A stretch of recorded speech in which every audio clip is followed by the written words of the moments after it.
হাসিনার পরিবারের সবাই ও নিকট আত্মীয়দের বেশিরভাগই নিরাপদে দেশের বাইরে কে কোথায়। ভারত হাসিনাকে বক্তব্যের সুযোগ দিয়ে জুলাই শহীদদের অসম্মান করেছে বলে জানিয়েছেন জুলাই নিয়ে সরকারি ডকুমেন্টারি করার সমালোচনা করে যে বার্তা দিলেন নুসরাত। জুলাই সনদ নিয়ে প্রতারণা করলে পরিণতি ভালো হবে না বলে জানিয়েছেন ফয়জুল করিম। দর্শক, এতক্ষণ শুনছিলেন সংবাদ শিরোনাম, এখন জানিয়ে দেব বিস্তারিত সংবাদ। তার আগে অনুরোধ থাকবে এই ভিডিওটি দেখতে দেখতে সাবস্ক্রাইব করে রাখুন এবং লাইক দিন ও কমেন্ট করে জানিয়ে দিন বাংলাদেশের কোন জেলা থেকে এই সংবাদ শুনছেন এবং দেখছেন।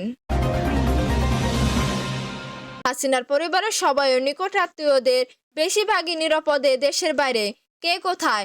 সাবেক প্রধানমন্ত্রী শেখ হাসিনা সরকারের পতনের আগে ও পরে তার পরিবারের সদস্য এবং নিকট আত্মীয়দের প্রায় সবই দেশ ছেড়েছেন।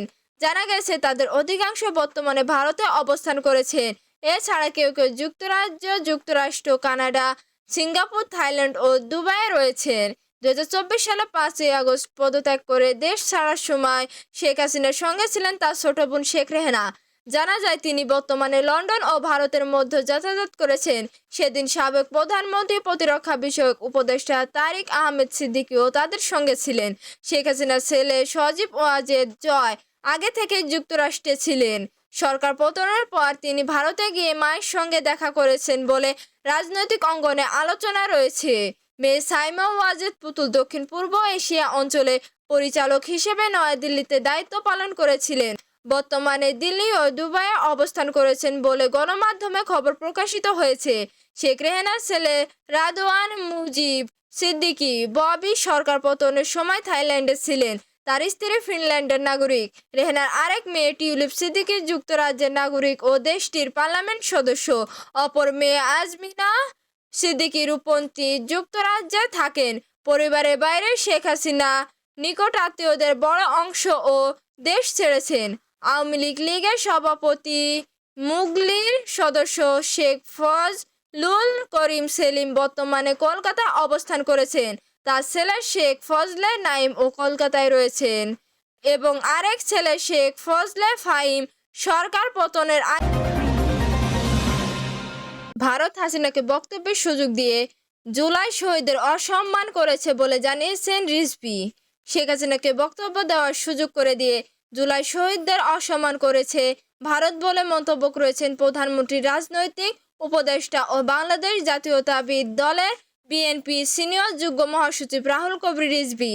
বৃহস্পতিবার 6ই আগস্ট সকালে রাজধানী শেরে বাংলা নগরের সাবেক রাষ্ট্রপতি জিয়াউর রহমান ও সাবেক প্রধানমন্ত্রী খালেদা জিয়ার সমাধিতে শ্রদ্ধা নিবেদন শেষে সাংবাদিকদের তিনি এ কথা বলেন। রুহুল কবির রিজভী বলেন, পৃথিবীর বৃহত্তম গণতন্ত্র বলে দাবি করা একটি দেশে তাকে রাজনীতি ও বক্তব্য দেওয়ার সুযোগ দেওয়া হচ্ছে। ওই শহীদদের প্রতি যাদের রক্ত ঝরিয়েছে শেখ হাসিনা, তাদের অপমান করার জন্য এই সুযোগটা করে দেওয়া হয়েছে। তিনি বলেন, শেখ হাসিনা পলাতক এক আসামি। তার মৃত্যুদণ্ড হয়েছে, তার যাবজ্জীবন কারাদণ্ড হয়েছে।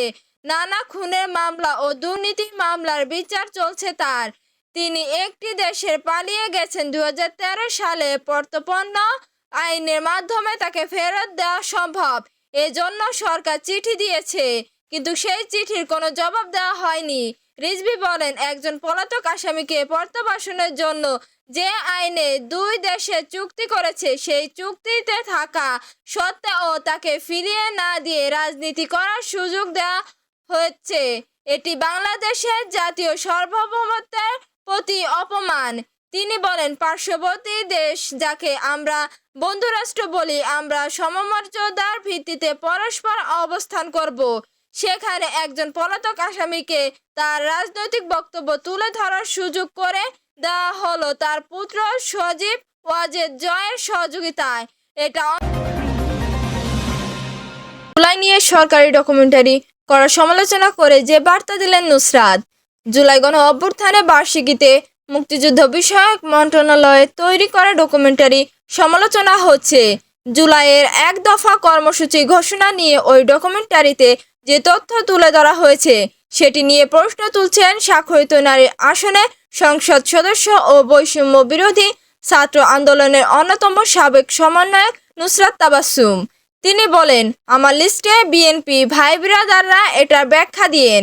বুধবার 5ই আগস্ট নিজের ভেরিফাইড ফেসবুক আইডিতে দেওয়া এক পোস্টে তিনি ভিডিও শেয়ার করে লেখেন, ভিডিও দেখলাম ভালোই হয়েছে, কিন্তু কোন দেশের এই ঘটনা এটা? এরপর 2024 সালে জুলাই আগস্টে আন্দোলনের প্রসঙ্গে টেনে তিনি দাবি করেন, কারণ বাংলাদেশ তো এক দফার ঘোষক বিপ্লবী Nahid Islam, lungs March tour Dhaka ঘোষক আসিফ মাহমুদ সজীব ভুঁইয়া। ভিডিওটি তৈরির আগে তথ্য যাচাই করা হয়নি বলে মন্তব্য করেন নুসরাত তাবাসসুম। তিনি লেখেন, সাদেক সাহেব রাজনীতি করতে করতে ছেলেটাকে আদব শেখাতে পারেননি, দুঃখজনক। ভিডিও বানানোর আগে অন্তত একটু গুগল করে নিতে পারত। তিনি লেখেন, আমার লিস্টে বিএনপি ভাই ব্রাদাররা এটার ব্যাখ্যা দিয়েন। উল্লেখ্য, 2024 সালে জুলাইয়ের কোটা সংস্কার আন্দোলন পরবর্তী সময়ের বৈষম্য বিরোধী ছাত্র আন্দোলনের অন্যতম সমন্বয়ক ছিলেন নুসরাত তাবাসসুম। আন্দোলনে বিভিন্ন পর্যায়ে নাহিদ ইসলাম ও আসিফ মাহমুদ সজীব ভুঁইয়া সহ সমন্বয়কদের গুরুত্বপূর্ণ ভূমিকা নিয়ে সে সময় বিভিন্ন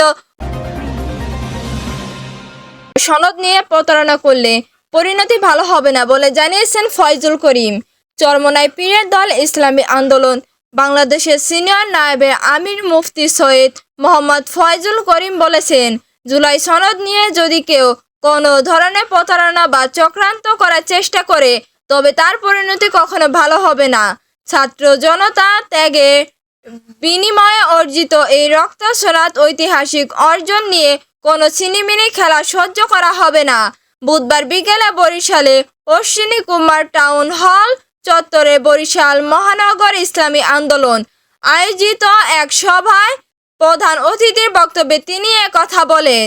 জুলাই গণ অভ্যুত্থানের দ্বিতীয় বর্ষপূর্তি উপলক্ষে এই সমাবেশ আয়োজন করা হয়। ইসলামী আন্দোলনের বরিশাল মহানগর শাখা সভাপতি প্রফেসর মোহাম্মদ লোকমান হাকিমের সভাপতিত্বে সমাবেশে সঞ্চালনা করেন সেক্রেটারি মৌলানা আব্দুল খায়ের। সমাবেশে মুফতি ফয়জুল করিম বলেন, ক্যাম্পাসগুলোতে সব ধরনের সহিংসতা অবিলম্বে বন্ধ করতে হবে। গণ অভ্যুত্থানের চেতনাকে ধারণ করে দেশে সার্বিক পুনর্গঠন ও ইনসাফ ভিত্তিক সমাজ প্রতিষ্ঠা সবাইকে ঐক্যবদ্ধ থাকতে হবে। সমাবেশ শেষে একটি গণমিছিল বরিশাল নগরী প্রধান সড়কগুলো প্রদক্ষিণ করে